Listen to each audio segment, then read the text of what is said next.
कलीसिया, हम आज अपने परमेश्वर का धन्यवाद करते हैं आज के सुंदर समय के लिए। सभी को जय मसीह की।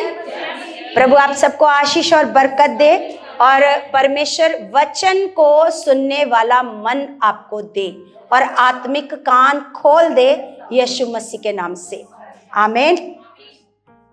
तो कलीसिया, आज हम एक वचन को गहराई से, जो मैंने पिछले दिनों में सीखा है, मैं आपको सिखाने जा रही हूं कि जो हम वचन पढ़ते हैं ना, ये वचन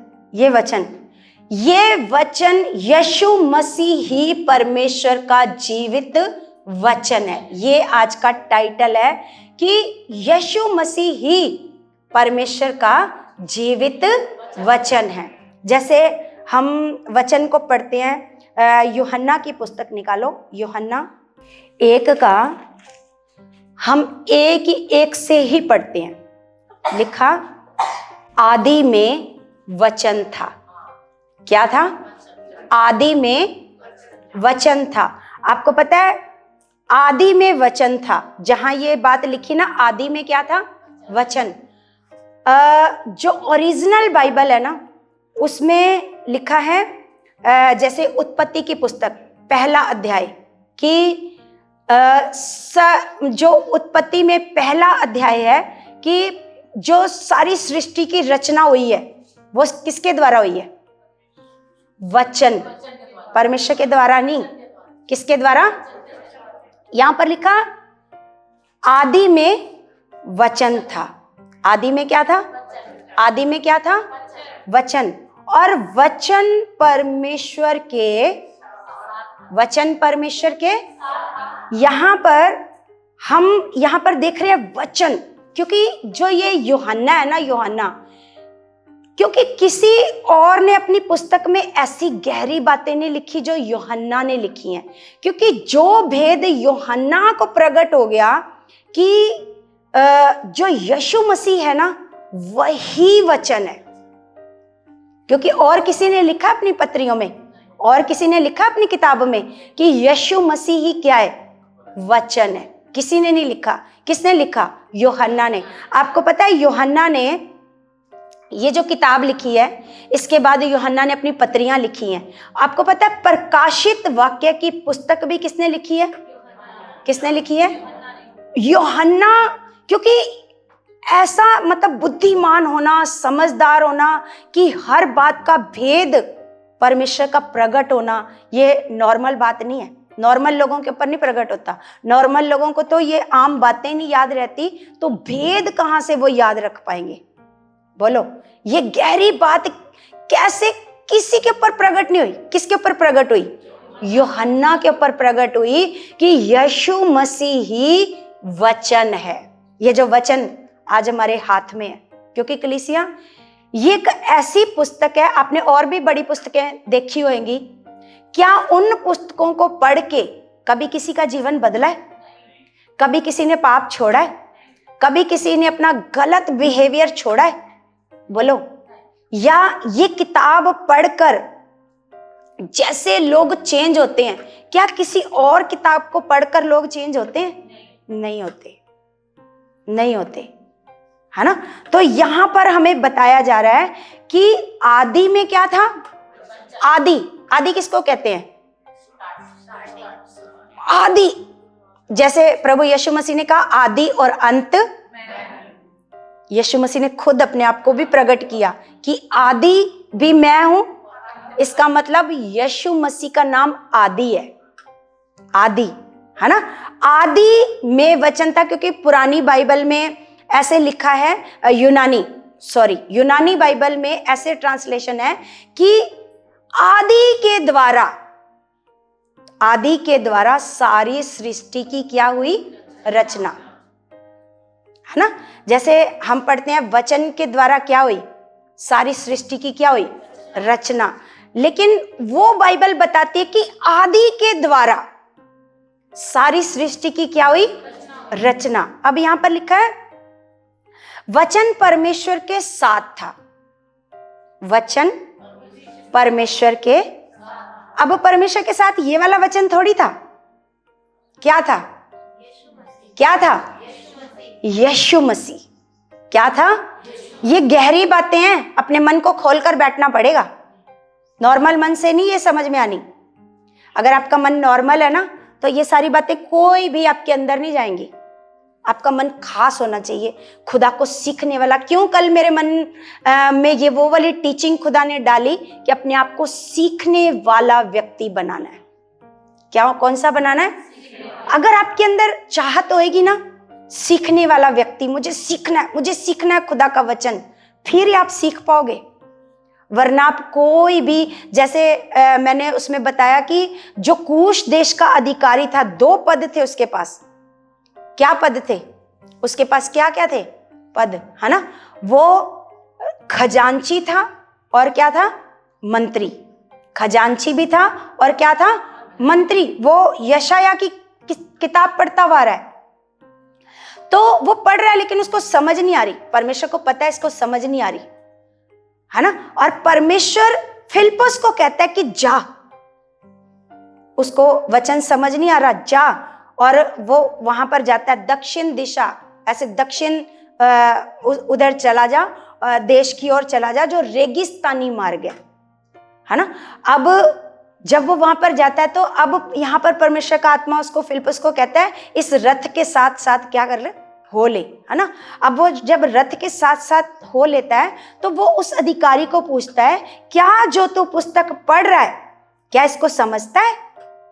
वो कौन सा अध्याय पढ़ रहा था जहां पर यीशु मसीह के बारे में लिखा है कि जैसे एक मेमना ऊन कतरने वाले के सामने चुपचाप रहता है, ऐसे ही, है ना, वो हमारे लिए क्या हो गया, वध हो गया। ऐसे करके वो पढ़ रहा है ना, उसको समझ नहीं आ रहा।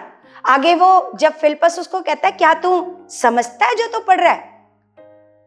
अगर उसका सीखने वाला मन नहीं होता ना तो वो पता क्या जवाब देता, मैं रानी का मंत्री हूं, मैं खजांची हूं, तू कौन है? तू कौन होता है मेरे से ये क्वेश्चन करने वाला कि मेरे को समझ आ रहा है कि नहीं आ रहा? मेरी मर्जी, मेरे को समझ आ रहा नहीं आ रहा, है ना।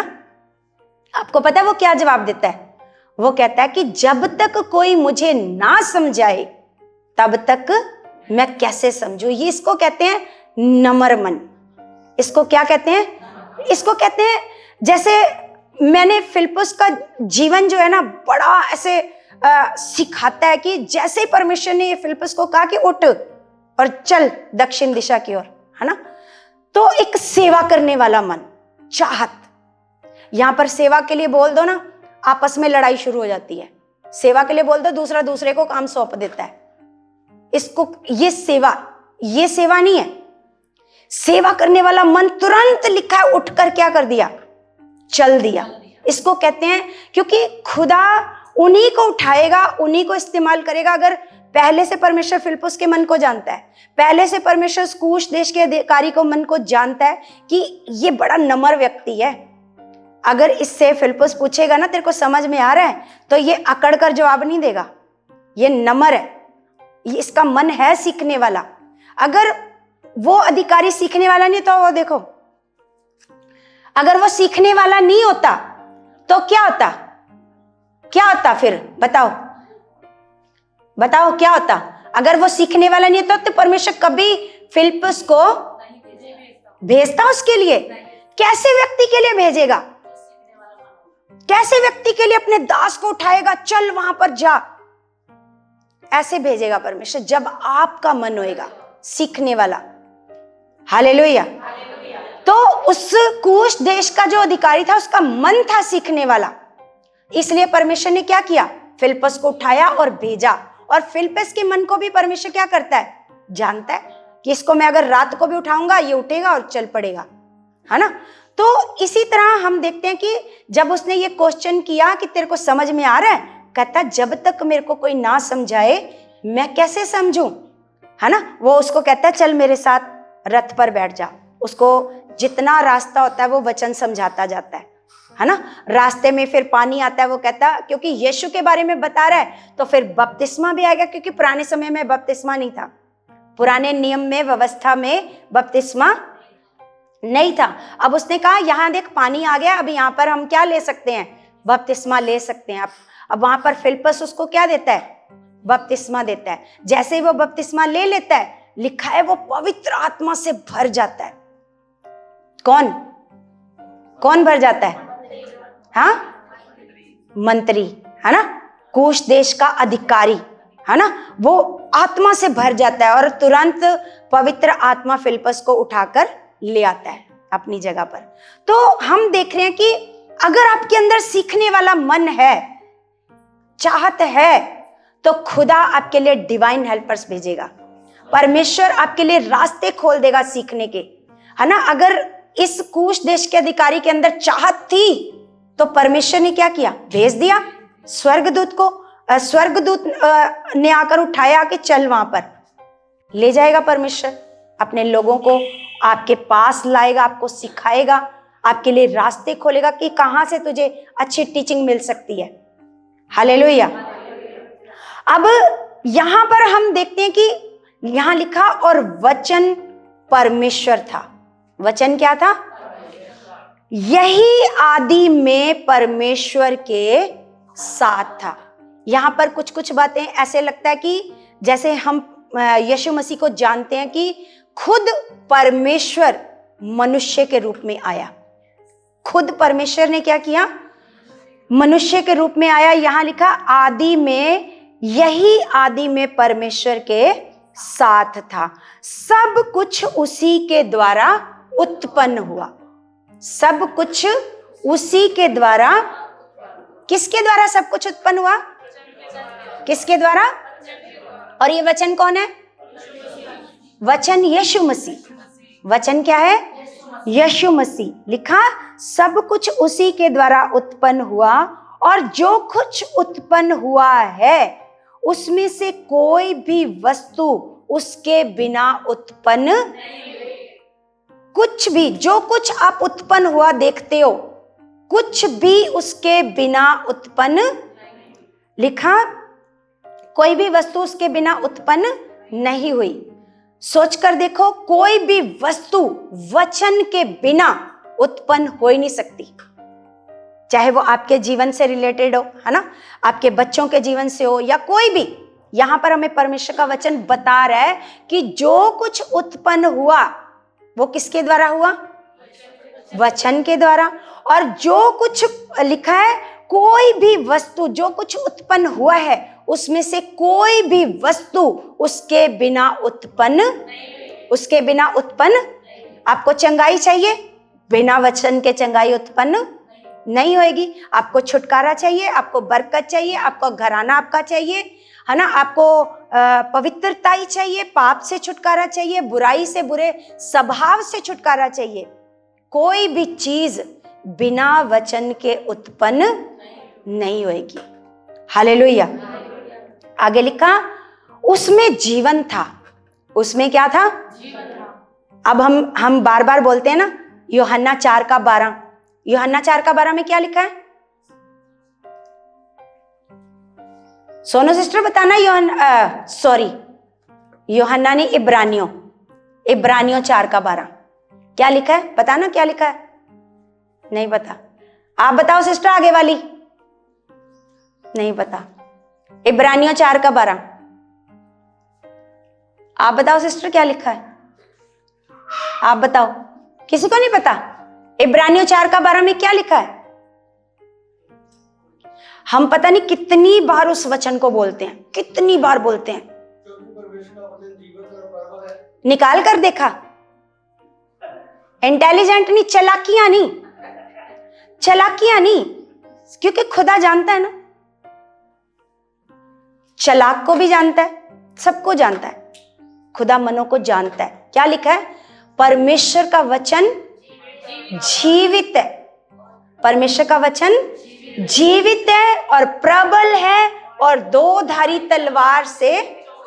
कितनी बार पढ़ते हैं हम?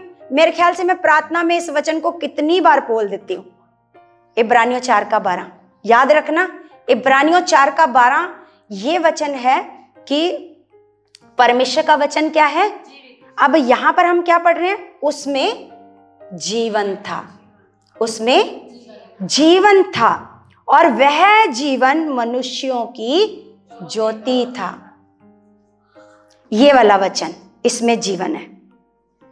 ये है वो वचन, ये है वो वचन, उसमें क्या था?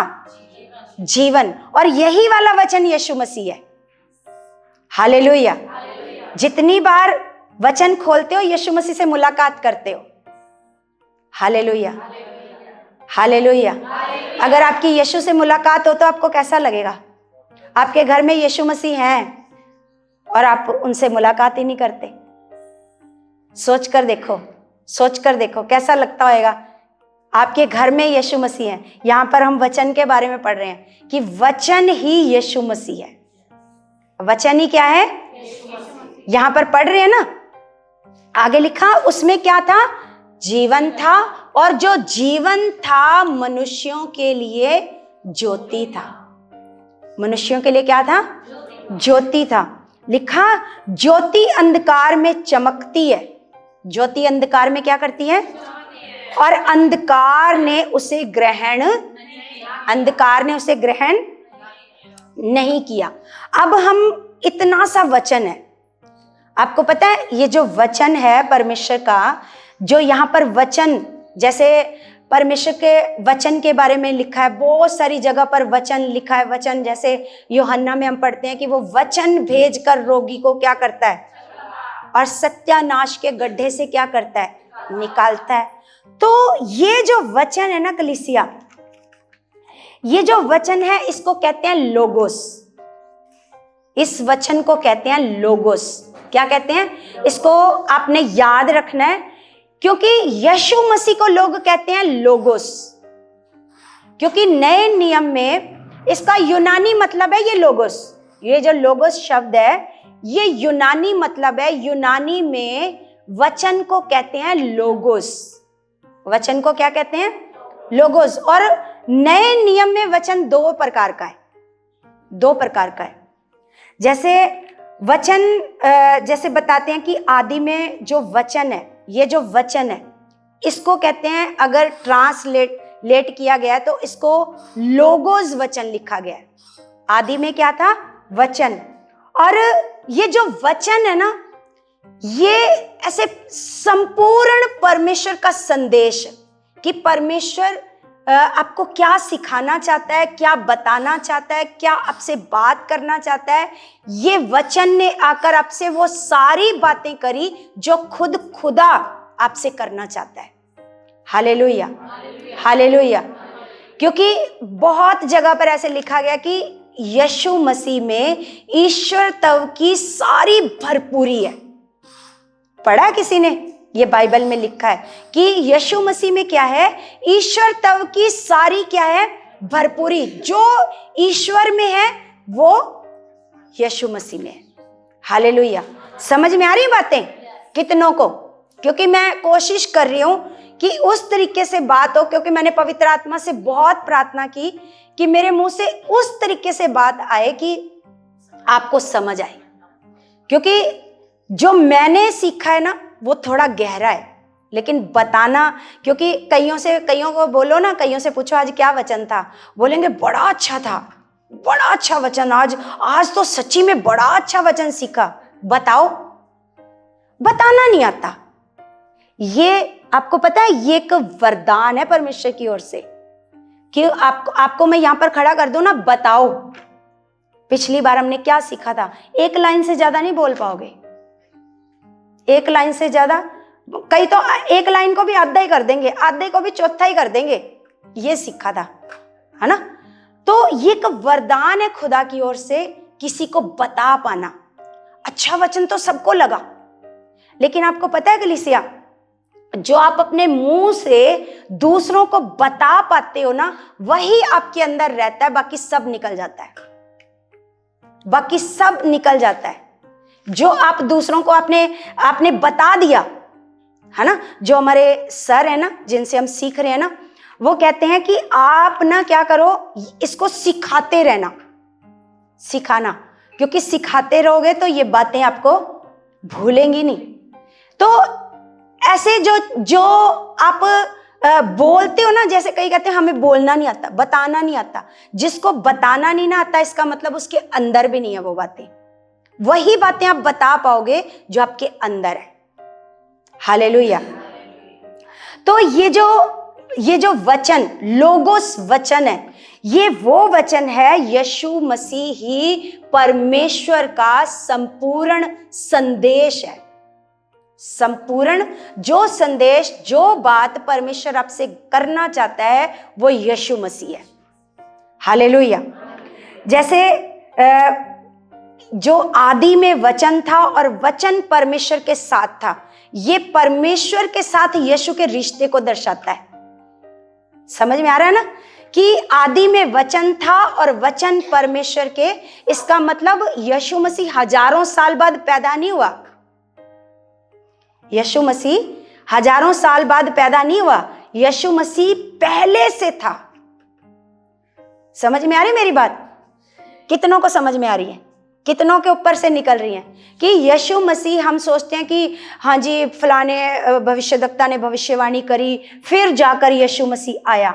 यीशु मसीह पहले से ही था, वो पहले से ही परमेश्वर के साथ था। परमेश्वर के क्या था? वो साथ था। और जैसे हम पहले वचन में पढ़ते हैं कि वो वचन परमेश्वर के साथ था, और लिखा हम जैसे 3 में पढ़ते हैं कि सारी सृष्टि उसी के द्वारा क्या हुई, जो कुछ उत्पन्न हुआ है ना, सारी सृष्टि उसके द्वारा उत्पन्न हुई है। और सच में वो एक ज्योति, जैसे मान लो इस जगह पर अंधेरा अंधेरा हो, पूरा अंधेरा हो, आप कुछ देख पाओगे? आपको कुछ समझ में आएगा? आप वहीं के वहीं बैठे रह जाओगे। बोलो, उठोगे ही नहीं। उठोगे तो चोटें खाओगे, गिरोगे, है ना। तो ये ज्योति था, ये मनुष्यों के लिए क्या था? और आपको पता है ज्योति, ये ज्योति मनुष्यों के लिए लिखा है उसमें जीवन था। पहले उसमें क्या था? इसमें जीवन है। ये जो वचन आप पढ़ते हो ना, इसीलिए जाकर इब्रानियों में पौलुस कहता है, कितने वचन में लिखा है कि परमेश्वर का वचन जीवित है? कौन से वचन में लिखा है? कौन सा? अभी भी कईयों को नहीं पता चला कहां लिखा है। अभी भी नहीं कईयों को पता चला कि कहां लिखा है। कहां लिखा है? सारा बोलो, कौन सा? 4 का 12 बोलो। इब्रानियों 4 का 12 में लिखा है कि परमेश्वर का वचन जीवित, प्रबल और 2 धारी तलवार से चोखा है। याद रहेगा? कहां लिखा है? कहां लिखा है? इब्रानियों 4 का 12। अब हमें ये पता चलता है कि यीशु मसीह, उसमें क्या था? जीवन। जैसे हम एक वचन पढ़ते हैं, हम वचन यूहन्ना की पत्रियों में जाएंगे, क्योंकि यूहन्ना के ऊपर प्रकट हुआ, तो यूहन्ना उसके बारे में बार बार बात करता है। जैसे यूहन्ना की पत्रियों में जाएंगे, पत्रियों में, पत्रियां पता है कहां पर है यूहन्ना की? पहली पत्री में जाएंगे,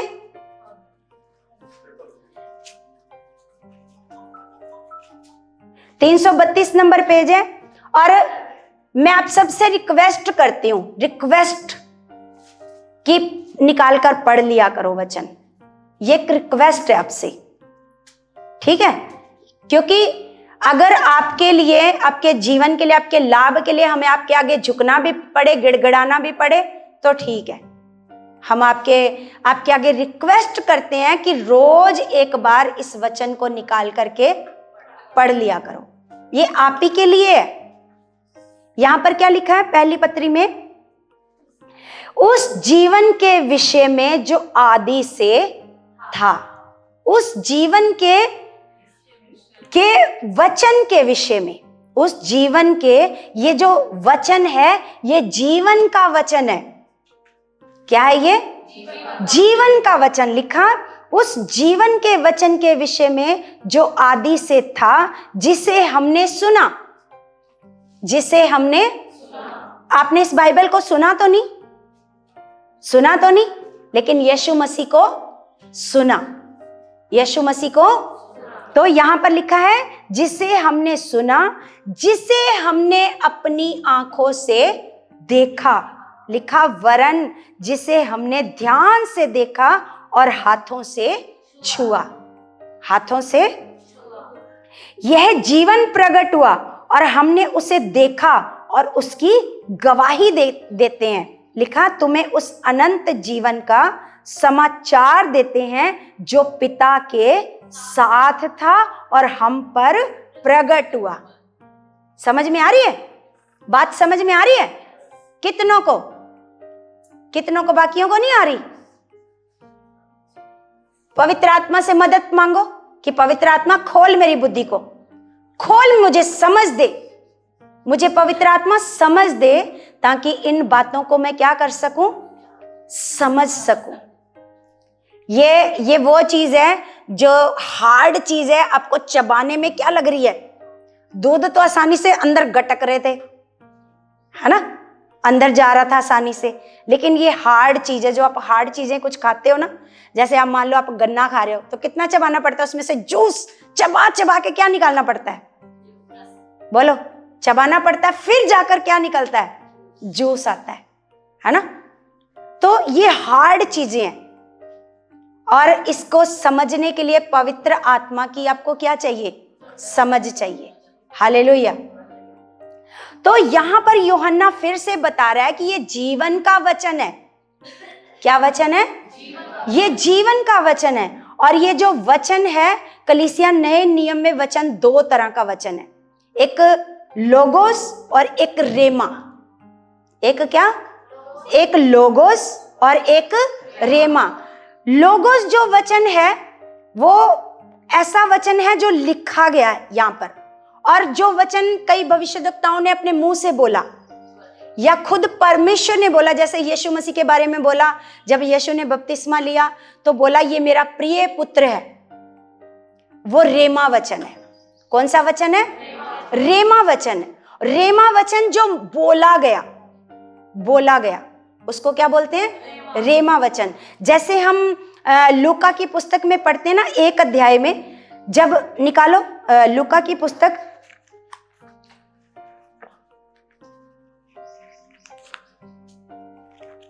एक अध्याय, जहां पर मरियम के पास स्वर्गदूत आता है।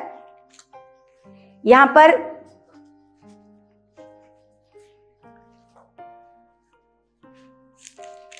एक का हम पढ़ते हैं। अगर हम इसको यहां से पढ़ते हैं 26 से तो आपने पहले से पढ़ा होएगा ना, तो इसको हम अगर पढ़ते हैं तो यहां पर लिखा, आगे वाले 82 पेज पर आ जाओ। लिखा, उस कुंवारी का नाम मरियम था और स्वर्गदूत ने उसके पास भीतर आकर कहा, आनंद और जय तेरी हो, जिस पर ईश्वर का अनुग्रह हुआ है, प्रभु तेरे साथ है। ये इसको कौन सा वचन दे रहा है? कौन सा वचन दे रहा है? ये रेमा वचन दे रहा है। ये लिखा हुआ पहले से वचन नहीं था, ये पहले से लिखा हुआ वचन, ये स्वर्गदूत जो वचन आकर के मरियम को दे रहा है, ये रेमा वचन है। कौन सा वचन है? लिखा, आनंद और जय तेरी हो, जिस पर ईश्वर का अनुग्रह हुआ है, प्रभु तेरे साथ है। वह उस वचन से घबरा गई और सोचने लगी ये किस प्रकार का अभिवादन है। लिखा, स्वर्गदूत ने उससे कहा, हे मरियम भयभीत ना हो, क्योंकि परमेश्वर का अनुग्रह तुझ पर हुआ है। देख, तू गर्भवती होगी, तेरे एक पुत्र उत्पन्न होगा, तो उसका नाम यीशु रखना। वह महान होगा, परम प्रधान का पुत्र कहलाएगा। प्रभु परमेश्वर उसके पिता दाऊद का सिंहासन उसको देगा और वह याकूब के घराने पर सदा राज्य करेगा। और ये सारी बातें बोलने के बाद, है ना, वो कहती है 38 में अगर हम 37 पढ़ते हैं तो 37 में लिखा है, क्योंकि जो वचन परमेश्वर की ओर से होता है वह प्रभाव रहित नहीं होता। लिखा, मरियम ने कहा, देख मैं प्रभु की दासी हूं। मैं क्या हूं? मैं प्रभु की दासी हूं, मुझे तेरे वचन के अनुसार हो। क्या कहती है वो? कि मुझे तेरे वचन के अनुसार हो। और ये वाला वचन पहले से बाइबल में नहीं लिखा था, पहले से बाइबल में नहीं लिखा था। जो स्वर्गदूत ने आकर के बोला वो रेमा वचन बोला, है ना। आपको फर्क पता चलेगा, क्योंकि आज अब मैं आपको क्यों बता रही हूं लोगोस वचन और रेमा वचन। जो लोगों ने खुद आकर के बोला, जो पहले से लिखा हुआ नहीं था, जो लोग जैसे स्वर्गदूतों ने आकर के बोला, भविष्यद्वक्ताओं ने बोला, वो उस वचन को क्या बोलते हैं? भाई साहब, फोटोग्राफर साहब, उस वचन को क्या बोलते हैं? कौन सा वचन? और यीशु मसीह कौन सा वचन है? यीशु मसीह कौन सा वचन है? यीशु मसीह वचन है भी कि नहीं है? है? कौन सा वचन है? लोगोस। कौन सा वचन है? और आगे हम लोग पढ़ते हैं। अब इतना हमें समझ में आ गया। अब हमें यह समझना है कि यह वचन जीवित है। बाइबल में जो बार बार लिखा है, ये वचन क्या है? ये वचन क्या है? जीवित है। क्योंकि अगर ये जीवित नहीं होता तो लोगों के करैक्टर नहीं बदलते, लोग पाप नहीं छोड़ते, है ना।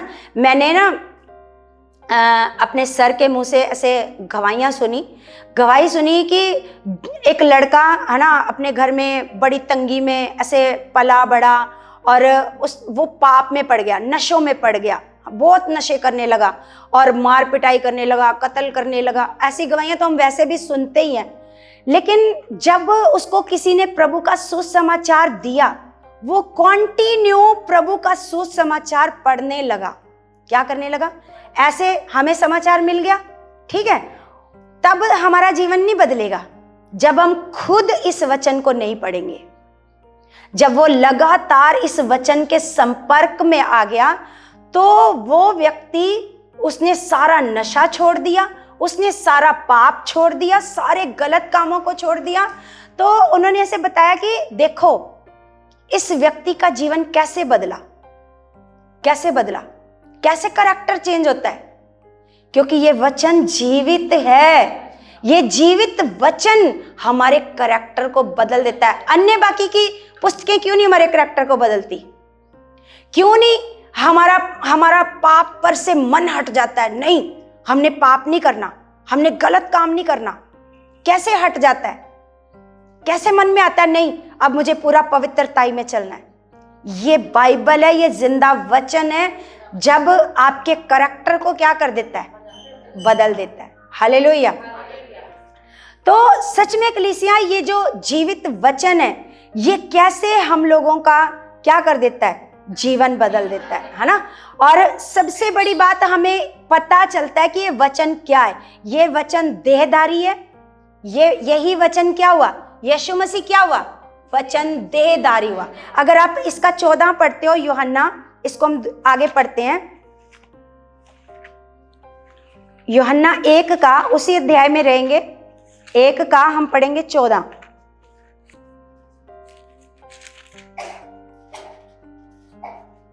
लिखा, और वचन क्या हो गया? वचन क्या हो गया? वचन देहधारी हो गया। और लिखा, और अनुग्रह और सच्चाई से परिपूर्ण होकर हमारे बीच में डेरा किया। डेरा किसको कहते हैं? हाँ, रहना, हमारे साथ क्या करने लगा? लिखा, अनुग्रह और सच्चाई से परिपूर्ण होकर हमारे बीच में डेरा किया, और हमने उसकी ऐसी महिमा देखी जैसी पिता के इकलौते की महिमा, जैसे पिता के इकलौते की महिमा। तो ये जो वचन है, ये यीशु मसीह जो है वो परमेश्वर के चरित्र को प्रकट करता है। क्योंकि परमेश्वर के बारे में ऐसे लिखा है कि वो एक आत्मा है। परमेश्वर क्या है? आत्मा। यूहन्ना हम अगर पढ़ते हैं इसका 4 का,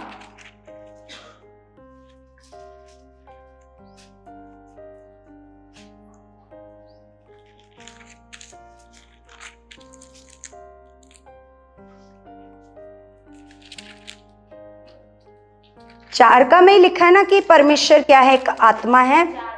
परमेश्वर को कभी किसी ने नहीं देखा। नहीं, परमेश्वर को किसी ने कभी नहीं देखा। ये वचन याद है किसको? कहां लिखा है?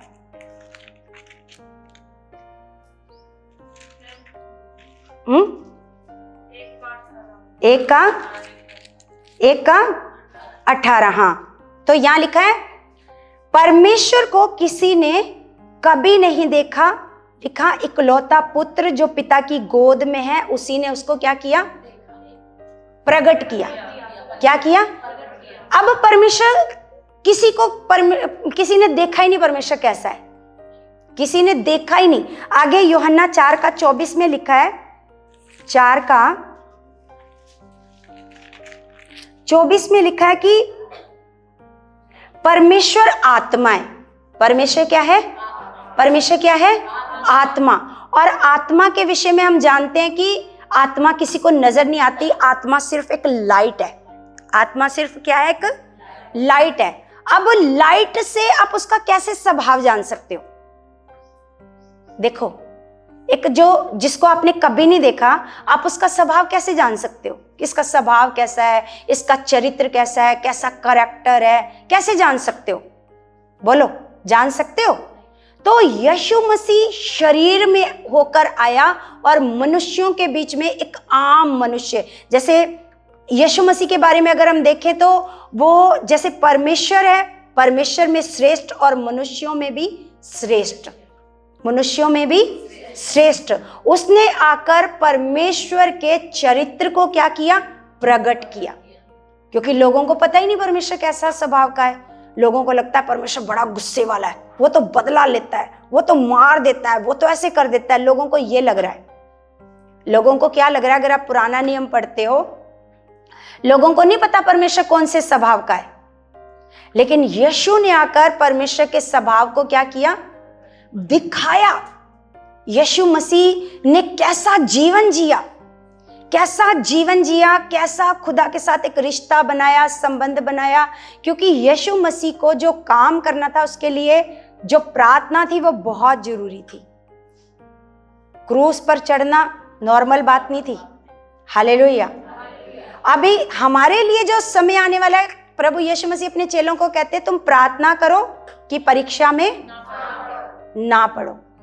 इसका मतलब अगर उस दिन प्रार्थना कर लेता पतरस तो परीक्षा में, बाकी के चेले भाग गए, उन्होंने प्रार्थना ही नहीं करी। तो यही हाल होएगा आज हमारा, आपका। अगर हम प्रार्थना करने वाले व्यक्ति नहीं होंगे, हालात आएंगे, मुसीबतें आएंगी, भाग जाएंगे पतरस की तरह। जबकि पतरस सबसे ज्यादा प्रेम करता था यीशु मसीह को, सबसे ज्यादा, फिर भी भाग गया, फिर भी इनकार कर दिया, मैं नहीं जानता इस यीशु को, है ना।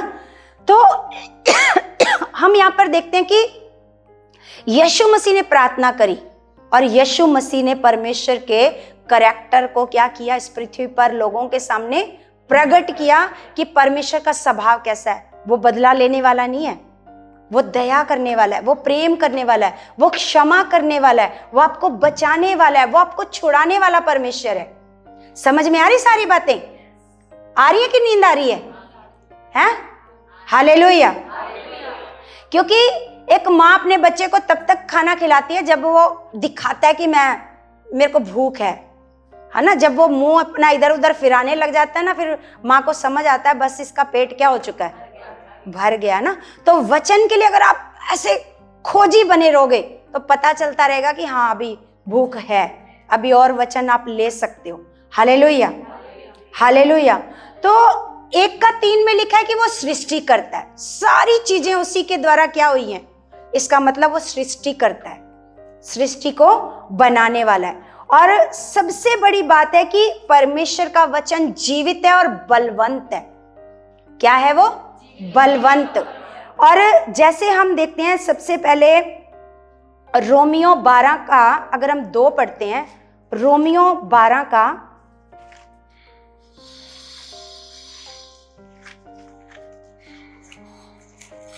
तो अगर ये परमेश्वर का वचन बदलने वाला वचन नहीं होता तो कभी भी यहां पर नहीं पौलुस लिखता। पौलुस कहता है, लिखा इस संसार के सादृश्य ना बनो, इस संसार के सादृश्य ना बनो, परंतु तुम्हारे मन के नए हो जाने से तुम्हारा चाल चलन भी बदलता जाए, जिससे तुम परमेश्वर की भली और भावती और सिद्ध इच्छा अनुभव से मालूम करते रहो। क्या करते रहो? लिखा तुम्हारे इस संसार के सादृश नहीं बनना, तुम्हारे मन के नए हो जाने से तुम्हारा चाल चलन बदलता जाए। लिखा जिससे तुम परमेश्वर की भली और भावती और सिद्ध इच्छा अनुभव से मालूम करते रहो।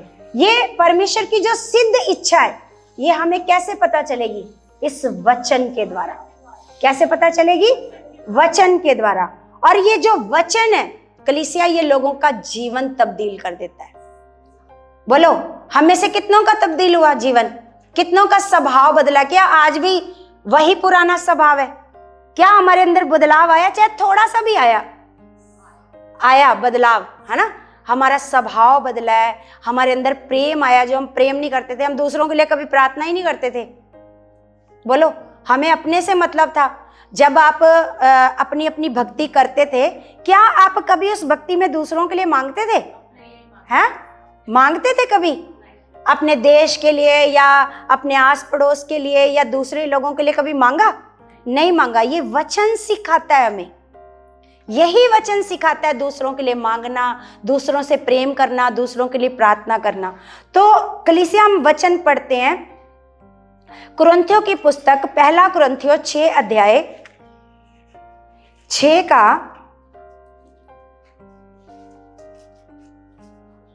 हम पढ़ेंगे यहां पर 9 से 232 नंबर पेज है।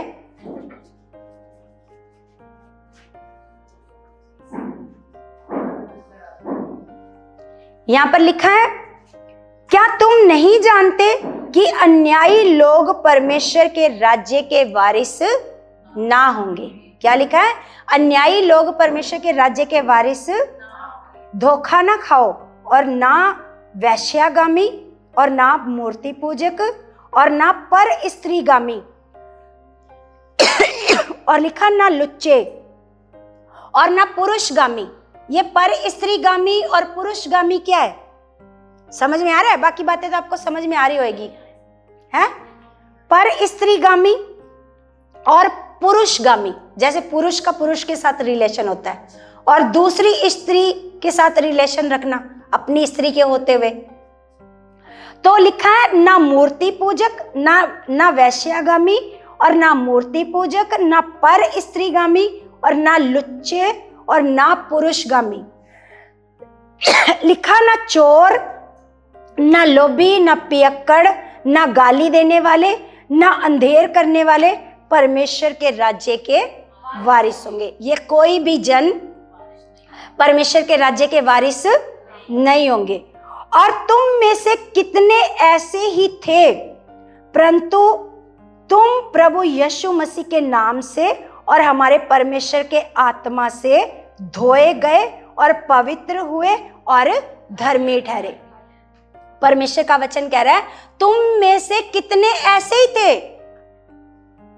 क्या बता रहा है परमेश्वर का वचन? यहां पर अगर हम पढ़ते हैं तो 11 में लिखा है, तुम में से कितने। अब इनको किसने बदल दिया? किसने बदल दिया? वचन ने। किसने बदल दिया?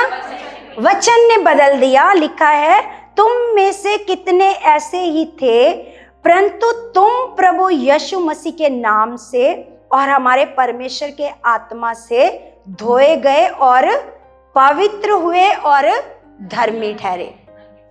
हालेलुया। तो बेशक से आप प्रभु यीशु मसीह को ग्रहण कर लेते हो, उस दिन से आपका मन नहीं बदल जाता, आपके जीवन से पाप नहीं दूर हो जाता। पाप कब आप खत्म कर पाते हो, कब आप डिसीजन ले पाते हो, कब आप बुराई से, बुरे स्वभाव से, गंदे कामों से कब आप बाहर आ पाते हो? जब आप कंटिन्यू खुदा के वचन के साथ एक रिश्ता बनाते हो।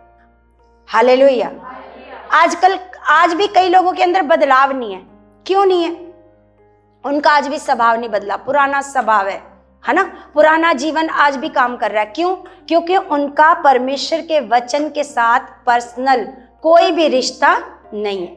कोई भी पर्सनल रिश्ता नहीं है, कोई वचन ही नहीं पढ़ता। कईयों को जरूरत ही नहीं महसूस होती परमेश्वर के वचनों की। हालेलुया। समझ में आ रहा? कईयों को एक हफ्ता कोई वचन ना पढ़े, उनको जरूरत ही महसूस नहीं होती कि वचन खोलकर मुझे क्या करना है, पढ़ना है। और आगे हम वचन पढ़ते हैं। आगे लिखा है नीति वचन 6 अध्याय निकालो, क्योंकि ये एक बाइबल है कलीसिया, ये एक ऐसी पुस्तक है जो मनुष्य की अंदर की बुराइयों को बताती है कि परमेश्वर को कौन सी बुराइयां पसंद नहीं है ना। ये एकमात्र किताब बाइबल ही है जो क्या करती है, बुराइयों को बताती है। नीति वचन 6 का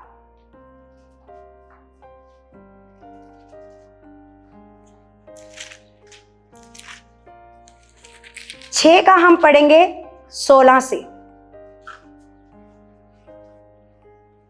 इसको अपने ध्यान से पढ़ना है, क्योंकि ये जो बाइबल है एक ऐसी किताब है कलीसिया जो बताती है कि कौन कौन सी बातें आपके जीवन में नहीं होनी चाहिए, कौन कौन सी बातें आपके जीवन में होनी चाहिए, है ना।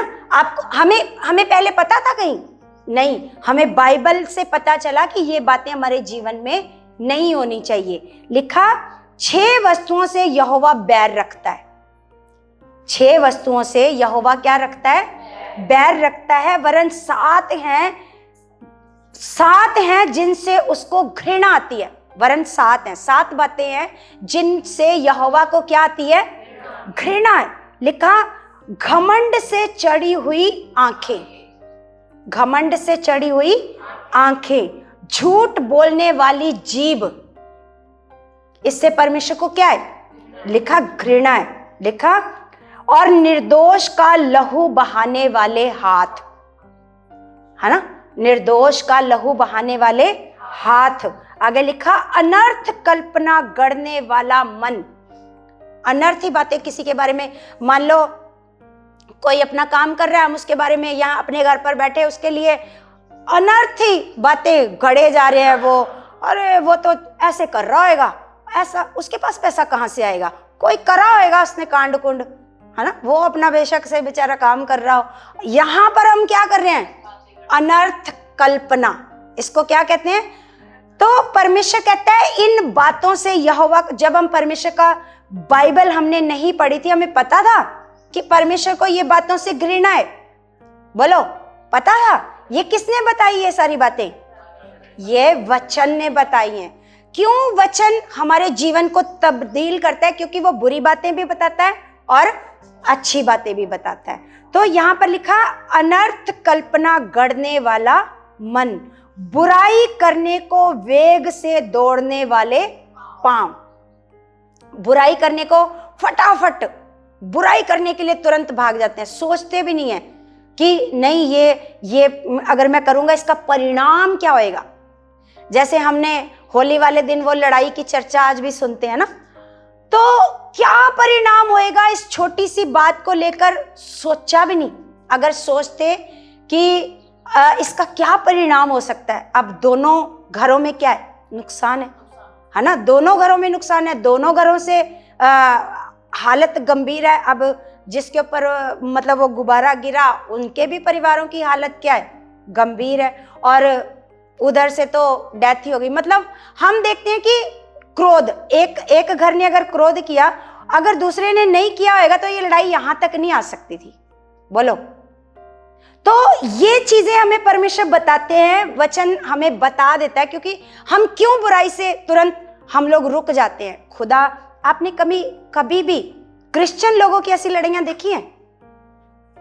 लेकिन आपको पता है पुराने फिल्मों में जो पीटर होता था, डेविड होता था, पुरानी फिल्मों में, कई ज्यादा अमिताभ बच्चन की फिल्मों में हो गया या पुरानी फिल्मों में, उसको क्या दिखाया जाता था, हाँ, नशा करने वाला, है ना। आपने देखा होगा पीटर नाम का एक बंदा, वो नशेड़ी, है ना। वो क्रिश्चियन लोगों को ही, मतलब वही क्रिश्चियन लोग ही नशेड़ी, क्योंकि ऐसा दिखाया क्रिश्चियन लोगों ने, है ना। अब जैसे अब ये जो समय चल रहा है ना, इसमें जो धार्मिक मसीह लोग है ना, मसीह लोग धार्मिक, है ना, वो आजकल रोजों में है, वो उपवास में चल रहे हैं, है ना, वो उपवास रखते हैं आजकल। वो जो ड्रिंक करते हैं वो ड्रिंक करना छोड़ देते हैं, और जो चिकन खाते हैं चिकन खाना छोड़ देते हैं। वो कहते हैं ये पवित्र दिन है। ये तो फिर वही हिसाब हो गया ना जो संसार करता है। संसार कुछ दिन के लिए वो चीजें छोड़ देता है, फिर वो ड्रिंक करते हैं, फिर वो चिकन खाते हैं। अरे परमेश्वर ने कब कहा कि ये पवित्र दिन है और ये पवित्र दिन नहीं है ना? वो 40 दिन क्या करते हैं? उपवास में रहते हैं। वो धार्मिक, जिनको परमेश्वर यीशु मसीह भी कहता था ना, ये धार्मिक लोग हैं, ज्यादा धार्मिक लोग हैं। तो वो क्या करते हैं? व्यवस्था को मानते हैं। असल में जो उपवास है वो क्या है? असल में जो उपवास है, परमेश्वर का वचन हमें बताता है, अगर आप पढ़ो तो लिखा उचित उपवास क्या है। उपवास किस चीज का करना है?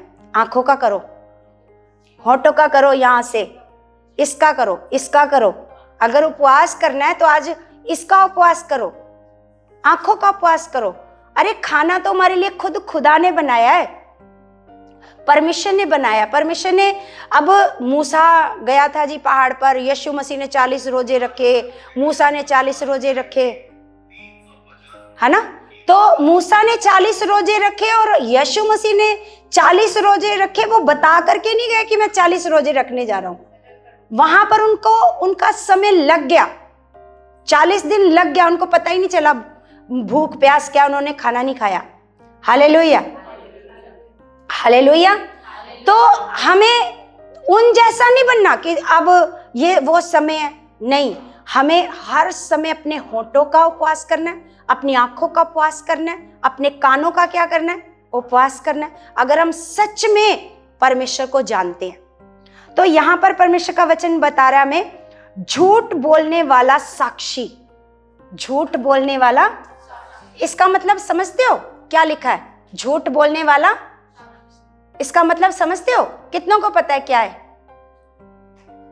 हाँ जी, हाँ। किसी के बारे में झूठ बोलने ना, वो कहेगा देखो फलाना फलाना, इससे पूछ लो, इसके सामने ही हुई थी ये बात, पूछो इससे। वो कहेगा हाँ हाँ हाँ, है ना, ऐसा हुआ था, ऐसा हुआ था। तो ये झूठ बोलने वाला साक्षी। आगे लिखा, और भाइयों के बीच में झगड़ा उत्पन्न कराने वाला मनुष्य। इनसे क्या है परमेश्वर को? घृणा। अब ये बातें हमें हमारी बुराइयों के बारे में बताया। अगर आपके अंदर ये बुराइयां हैं तो परमेश्वर का वचन कहता है इनसे परमेश्वर को क्या है? अब हम बाइबल पढ़ते हैं, बाइबल पढ़ते हैं, बाइबल हमें कहती है देख तेरे अंदर ये बुराई है, तू भाइयों के बीच में झगड़ा करवाता है, तू बुराई के लिए जल्दी से लड़ाई करने चला जाता है। मान लो तेरे को किसी ने कुछ बोल दिया होता है, तू जल्दी लड़ाई करता है, तू सोचता भी नहीं है जरा सा कि मेरा एक शब्द बोलने से क्या परिणाम होएगा, है ना? तो इसको तूने स्वभाव को बदलना है, इसको स्वभाव को क्या करना है? बदलना है। जैसे हम गलातियों की पुस्तक में जाते हैं, गलातियों 5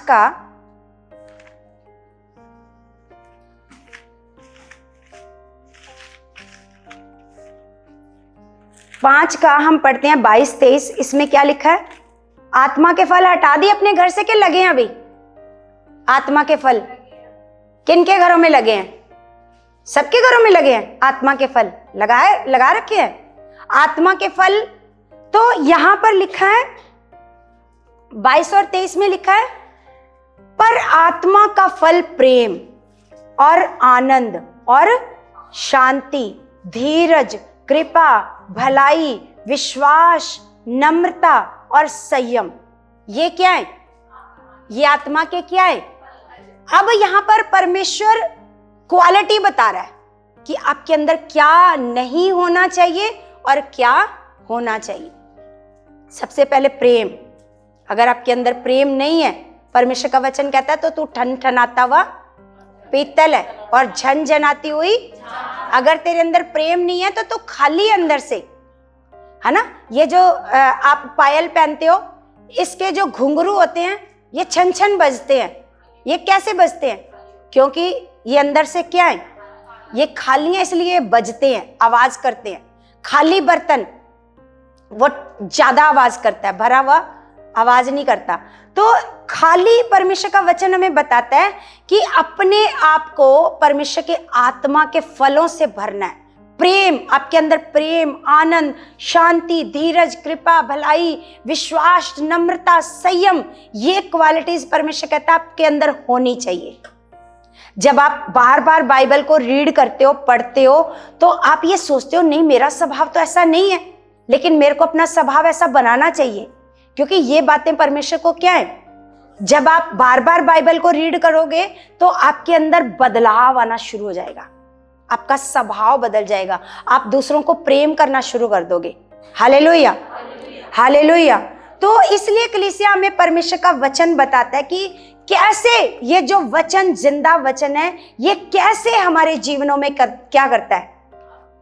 अभी हमने जब शुरू में मैंने आपको बताया कि आदि में वचन था, क्यों मैं आपको शुरू से वहां से लेकर के आई हूं, आपको पता चलता है कि जीवित, क्योंकि जीवित चीज ही किसी को बदल सकती है, मरी हुई चीज, अब ये मान लो ये बॉक्स है, ये बॉक्स, ये निर्जीव चीज है, ये क्या है, क्या है ये, इसको क्या बोलते हैं इंग्लिश में, एक तो लिविंग थिंग्स होती हैं, लिविंग थिंग्स होता है जिनमें जान होती है, और नॉन लिविंग थिंग्स, यही बोलते हैं ना, नॉन लिविंग थिंग्स है ना। अब जो परमेश्वर का वर्ड है वो लिविंग वर्ड है, क्या है वो, समझ में आ रही बात, परमेश्वर का जो वचन है वो लिविंग वर्ड है, नॉन लिविंग नहीं है। जैसे मान लो ये कुर्सी है, ये दरी है, ये है ना पुलपट का, ये हमें, ये हमारा जीवन बदल सकता है कभी, बोलो, ये जीवन बदल सकता है, नहीं बदल सकता। एक कुर्सी, एक टेबल हमारा जीवन बदल सकता है, क्योंकि ये नॉन लिविंग चीज है। एक जीवित चीज आपके करैक्टर को चेंज करती है ना, जीवित चीज आपके करैक्टर को क्या करती है, अगर ये जीवित नहीं होता तो ये कभी भी हमारे करैक्टर को बदल नहीं सकता था। बोलो, समझ में आ रही बात, हमारा करैक्टर कभी ना बदलता, कभी हम नशों से पार ना थे। यहाँ पर बहुत सारे खुदा के बच्चे हैं जिन्होंने अपने जीवन से नशे को खत्म कर दिया, है ना, जिन्होंने नशा खत्म किया, क्योंकि उनको पता चल गया वचन में परमेश्वर को नशा पसंद, वचन से पता चला। उन्होंने अपने जीवन से पाप खत्म किया, गलत काम जो चोरी, ठगी, बुराइयां, निंदा, चुगली, मंडली में बैठना, दोस्तों के साथ बैठकर गंदी बातें करना, है ना, ये पता चल गया कि ये बातें सही। ये कैसे पता चला आपको, कैसे पता चला, वचन से। वचन क्या करता है, वचन हमारे करैक्टर को क्या करता है, बदलता है। तो कलीसिया, सबसे पहले हम एक वचन निकालते हैं, यशायाह की पुस्तक, यशायाह 2 अध्याय, यशायाह की किताब निकालो 2 अध्याय 2 का। बस आप प्रार्थना करो कि इस डिस्टर्बेंस में भी खुदा का वचन आपके अंदर जाए, ना कि आपका ध्यान कहाँ, क्योंकि हम किसी को रोक नहीं ना सकते। बोलो, बोलो, रोक सकते हैं, नहीं रोक सकते, हमने अपना काम करना है। 2 का हम पढ़ते हैं 3। तो यहां पर लिखा है, बहुत मिल गया सबको, 824 नंबर पेज है, 824 नंबर पेज है, यशायाह 2 अध्याय उसका 3 में लिखा है। सबको मिल गया, हाथ ऊंचा करो जिसको मिल गया। तो लिखा है, बहुत से देशों से लोग आएंगे और आपस में कहेंगे, बहुत से देशों से क्या आएंगे, लोग आएंगे और आपस में कहेंगे, आओ हम यहोवा के पर्वत पर चढ़कर याकूब के परमेश्वर के भवन में जाएं।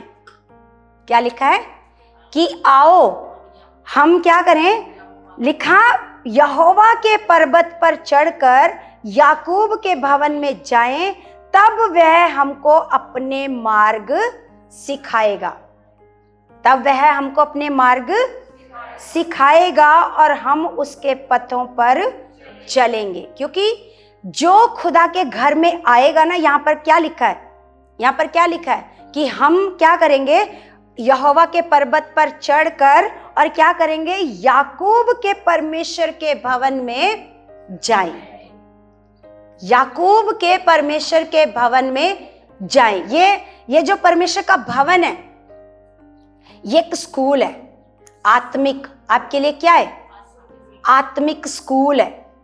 आप यहां से कौन सी बातें सीखते हो, आप आत्मिक बातें सीखते हो, है ना। जैसे हम अपने बच्चों को स्कूल भेजते हैं, वहां पर आत्मिक बातें नहीं सिखाते। कौन सा ज्ञान मिलता है वहां पर उनको, कौन सा, संसारिक, संसारिक ज्ञान, है ना, संसारिक ज्ञान। लेकिन ये जो स्कूल खुदा ने हमारे लिए ठहरा है, यहां पर लिखा है कि आओ हम यहोवा के पर्वत पर चढ़कर याकूब के परमेश्वर के भवन में जाएं, तब वह हमको अपना मार्ग सिखाए। तब क्या करेगा? तब सिखाएगा। जब आप आओगे, जब आप निकलोगे, जब आप चाहत करोगे, तब वह आपको क्या करेगा? अपना मार्ग सिखाएगा। लिखा, और हम उसके पथों पर चलेंगे। हम उसकी बातों पर क्या करेंगे? पथों मतलब रास्तों पर। हम उसके बताए हुए रास्तों पर क्या करेंगे? चलेंगे। और एक वचन हम पढ़ते हैं 54 का 54 का 13, जहां पर हम भविष्यवाणी करते हैं कि हाँ, हमारे बालक यहोवा की ओर से सिखाए हुए हैं। हम भविष्यवाणी तो कर देते हैं, लेकिन असल में हमें अब पता चला कि भविष्यवाणी किन के लिए पूरी होएगी, किन के जीवन में पूरी होएगी? जो आएंगे, जो परमेश्वर के भवन में आएंगे और वहां से परमेश्वर का वचन सीखेंगे। तो लिखा है 54 का 13 में लिखा है, 875 नंबर पेज है। क्या लिखा है? तेरे सब लड़के यहोवा के सिखलाए हुए होंगे और उनको बड़ी शांति मिलेगी। क्योंकि जो लगातार कंटिन्यू परमेश्वर के भवन में आएगा, वो परमेश्वर उनको क्या करेगा? अपना वचन सिखाएगा, है ना। उनको क्या करेगा? परमेश्वर अपना वचन सिखाएगा। परमेश्वर, वहां पर हमने पीछे पढ़ा ना कि उन पथों पर हम क्या करेंगे? चलेंगे। परमेश्वर अपने मार्ग बताएगा और उन पथों पर हम क्या करेंगे? अब यहां पर हम पढ़ रहे हैं कि तेरे सब लड़के, ये कौन से लड़के हैं?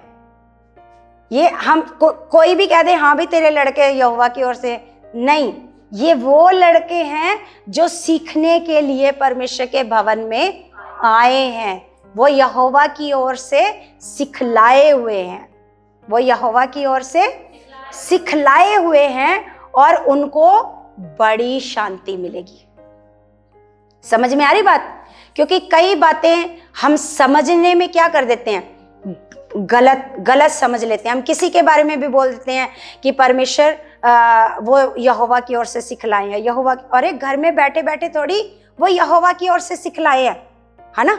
अब परमेश्वर का वचन यहाँ पर हमें सिखा रहा है कि पहले हमने पढ़ा कि हम क्या करेंगे? बहुत सारे लोग, देशों के लोग आकर कहेंगे चलो यहोवा के पर्वत पर चढ़कर याकूब के परमेश्वर के भवन में चले, है ना। फिर वहां हमें क्या करेगा? परमेश्वर सिखाएगा, है ना। और लिखा, तेरे सब लड़के यहोवा के सिखलाए हुए होंगे और उनको बड़ी शांति मिलेगी। ये बड़ी शांति उन्हीं लोगों को मिलेगी जो परमेश्वर से आकर के सीखेंगे। क्या करेंगे? सीखेंगे। अब बहुत सारी बातें जो परमेश्वर आपको हर बार सिखाते, कैसे चलना है, कैसे हमारा जीवन होना चाहिए, आज्ञाकार बनना है। सबसे पहले तो अपने अंदर से आलस को छोड़ो। जो लगातार कंटिन्यू प्रार्थना में नहीं जुड़ता ना, वो जुड़ना शुरू करो। जो सुबह 5 बजे की प्रार्थना में नहीं जुड़ता ना, हाथ खड़ा करो। जो नहीं जुड़ता, जो नहीं जुड़ता हाथ खड़ा करो, ऊंचा वाला ऐसे करके, ऐसे करके। हाँ, तो आप जो नहीं जुड़ते हो ना, आपसे रिक्वेस्ट है कि आप जुड़ना शुरू करो कंटिन्यू। 1-2 दिन नहीं, एक दिन ऐसे हो गया, बड़ा मन हो गया, हाँ हाँ हाँ करेंगे करेंगे, फिर अगले दिन सारी हवा निकल गई, फुस। फिर क्या हो गया? उठा ही नहीं जा रहा। कई कहते हैं, कई देखो बहाना कहते हैं कि अलार्म ही नहीं सुनता, हमें पता ही नहीं चलता अलार्म बज बज के क्या हो जाता है। देखो बहाने कैसे मारते हैं ना, पता ऐसा कैसे हो सकता है? अरे मेरे को ना कोई 2 बजे फोन करे, कोई 3 बजे फोन करे, तुरंत मेरे को पता चलता है किसी का फोन आया, मैं तुरंत अटेंड करती हूँ फोन। बोलो ऐसा कैसे हो सकता है कि आपको अपना अलार्म ना सुनाई दे? हमारा अलार्म तो यीशु मसीह है। हमें खुद वो उठाता है कि चलो, है ना, खुदावंद खुद। और अपने अंदर से ये जो बुरी आदतें हैं ना, आज से खत्म कर दो। आलस, सुबह ना उठ पाना, ये आलस, ये एक बुराई है, ये पाप है। परमेश्वर की नजर में ये पाप है। परमेश्वर इसलिए इन बातों के बारे में भी बाइबल में लिखता है कि हे आलसी, जा चींटियों के पास जा, उनको कोई उठाने वाला नहीं है। कि जाओ जाओ भोजन इकट्ठा करने जाना है, चलो चलो चलो, कोई उठाता नहीं है। और आपको पता है, मैंने ये एक चीज देखी है कि अगर हमारे घर में कुछ गिर गया, चीनी का एक टुकड़ा गिर गया है ना, तो वो अकेली नहीं आएगी। हाँ, वो कहेगी चलो सारी टीम आ जाएगी। मतलब कोई भी आलसी नहीं है, उनकी टीम में कोई आलसी नहीं है, क्योंकि आलस की जगह नहीं है। इसलिए परमेश्वर अगर किसी का एग्जाम्पल देगा परमेश्वर, इसका मतलब वो सारी टीम ही एक्टिव है ना। आलसी तो चींटियों के पास जा और क्या कर, उनसे सीख, उन पर कोई प्रभुता करने वाला नहीं है। तो बाइबल क्या करती है, क्योंकि हमारे अंदर भी बड़ा आलस था, हम भी सोना बड़ा पसंद करते थे। सुबह की नींद तो वाह वाह वाह, क्या मस्त नींद होती है सुबह वाली, है ना, उसको कोई छोड़ना नहीं चाहता। लेकिन अपने परमेश्वर से जो प्यार करता है ना, उनसे, क्योंकि परमेश्वर का वचन कहता है जो स्वर्गीय वरदानों का स्वाद चख चुके हैं ना, फिर उनको और कोई स्वाद अच्छा नहीं लगता। जैसे कोई आप किसी रेस्टोरेंट में जाते हो ना, आपको वहां का वो चीज डिश वहां की फेवरेट है, आप कहोगे नहीं, किसी और जगह मैंने जाकर देखी, लेकिन जो वहां पर खाई है ना, वो स्वाद आपकी जीभ से उतरता नहीं है। वो कहते हो वही बेस्ट है, अच्छा लगता है आपको, है ना। तो इसलिए कलीसिया हमें परमेश्वर का वचन क्या करता है, करेक्ट करता है। क्या करता है, करेक्ट करता है, हमें सही करता है, हमें परमेश्वर के साथ सिद्ध बनाता है, हमें परमेश्वर के साथ चलना सिखाता है। क्योंकि बाइबल ये बताती है कि जरा सी भी असिद्धता, जैसे अब्राहम के अंदर थी असिद्धता, अब्राहम भी झूठ बोलता था, वो कई जगह पर जाकर अपनी पत्नी को अपनी बहन बता देता था, कहता है ना। तो असिद्धता, जब ये असिद्धता आपके जीवन में रहेगी तो बार बार परमेश्वर कहेगा मेरी उपस्थिति में चल और क्या बन जा, क्या बन जा, सिद्ध बन जा। बार बार परमेश्वर अब्राहम के पास आता है, क्या बन जा, सिद्ध बन जा, सिद्ध बन जा। अब बुराइयां छोड़ना, सिद्ध बनना, अपने अंदर से आलस को खत्म करना, कॉन्टिन्यू प्रार्थना में जुड़ना। मेरे को आपके मैसेज आने चाहिए, दिखने चाहिए, और पता चलना चाहिए कि हमारी सारी कलीसिया प्रेयर में जुड़ी है। आपके सबके मैसेज आने चाहिए। और अब अगर जितने भी लोग जुड़ते हो, है ना, तो जुड़ने के बाद आपको शेयर करना है उस मीटिंग को, उस प्रेयर को। और बुधवार शनिवार आपको वचन मिलेगा, और वचन आपके सीखने के लिए होएगा। खुदा से जो हम वचन लेते हैं आपके सीखने के लिए है, आपको परमेश्वर बढ़ाना चाहता है। Hallelujah, hallelujah. तो आज की टीचिंग आपको समझ में आई? जिनको नहीं आई ना, वो घर जाकर इस वीडियो को 7 बार सुनना। कितनी बार सुनोगे? सुनोगे कि नहीं? क्योंकि एक बार में नहीं याद होएगी। कितनी बार सुनना भाई साहब, कितनी बार? 7 बार नहीं तो 2-3 बार तो सुन ही लेना। बोलो कितनी बार? 2 बार तो पक्का सुनना ही सुनना। एक बार में आपको नहीं समझ में आएगा, 2 बार 3 बार आपको सुनना है। फिर क्या होएगा? वचन आपके अंदर ऐसे। क्योंकि देखो कलीसिया, आप भीड़ के आगे मत जाओ, भीड़ के पीछे मत भागो कि वहां भीड़ है, वो पास्टर ज्यादा अच्छा है, वो ये है। क्योंकि खुदा जब आपको देना चाहता है ना, वो ऐसे ऐसे कलीसिया में भी ऐसे दे सकता है। पता है परमेश्वर छोटे वाले झुंड को ज्यादा ब्लेस करता है। लिखा है बाइबल में, हे छोटे झुंड मैं तुझे आशीष दूंगा, मैं तुझे बरकत दूंगा, मैं तुझे बढ़ाऊंगा। कितनी जगह पर परमेश्वर ने छोटे झुंड को ऐसे ब्लेस किया है। हालेलुया। आप ये सोचो कि आप ये कहो कि वचन रोज वचन रोज वचन, ठीक है आपको रोज वचन मिल रहा है, नया वचन मिल रहा है। आप ये सोचो पुराने वचन पर मैं कितना चली हूं, है ना। ये वचन तो हमने सुन लिया, ये वचन सुन लिया, कुछ नया सुनाओ, कुछ नया बताओ। आप अपने अंदर देखो कि जो पुराना हमें सुनाया गया है उस पर हम कितना चले हैं। पहले ये देखो, फिर आपको नया भी देगा परमेश्वर। ठीक है, तो प्रभु आप सबको आशीष दे, आप सबका मन खुले, बुद्धि खुले, और आप आज्ञाकार बच्चे बनो। परमेश्वर के साथ आप बहुत बढ़ते जाओ। और मेरा ये विश्वास है आज की टीचिंग आपके जीवनों में बड़ा फल ला चुकी है, और आपको ये वचन, ये जीवित वचन आपको करेक्ट कर चुका है यीशु मसीह के नाम से। और आज आप करेक्ट हो यीशु मसीह के नाम से। आज यहां से भी आप करेक्ट हो कर जाओगे यीशु के नाम से। आमेन। सबको जय मसीह की।